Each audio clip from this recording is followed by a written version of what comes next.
Welcome back to GearWire.com. This is Gretchen Hasse. We're here at the Telefunken booth with Alan, whose last name I can't pronounce. Thank you, Veniskoski.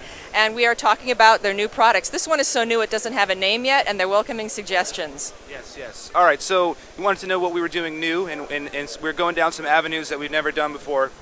Solid state microphone is something that Telefunken USA hasn't worked on. So this is now a new design. The gimmick with this is that we feel that phantom power and the way that microphones are currently being powered is basically a 50-year-old technology that needs to be thrown out the window.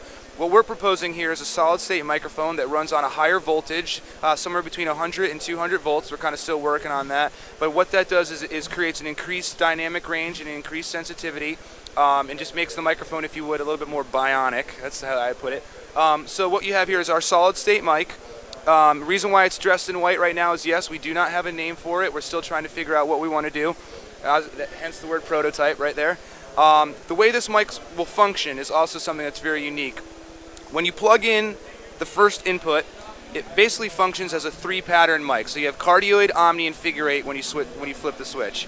When you plug in the second output, which is the reverse phase, what happens is there's actually 2 amplifiers inside this mic. The front amplifier is wired to the front of the capsule, the rear amplifier is wired to the back of the capsule. So plugging both inputs in, both of these become active 100% in cardioid. So what that allows you to do, if you record both channels, it allows you to change the polar pattern of the microphone after it's been recorded.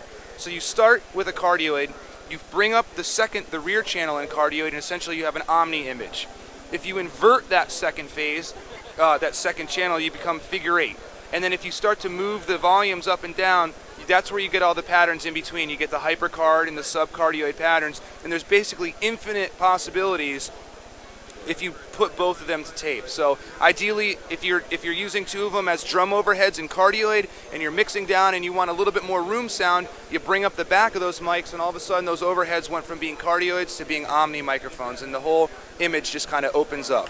So at this point, that's where we are with this mic. We're showing it. I think we're still going to toy around with the capsule a bit, put some final steps into it, and then come up with a name. So we're definitely taking suggestions for names if you got it. How about the bionic microphone? Bionic microphone sounds interesting. Okay, maybe not. Okay, thanks. This is Gretchen Hasse from GearWire.com. That's pretty nice. Stay tuned for more from Telefunken and GearWire.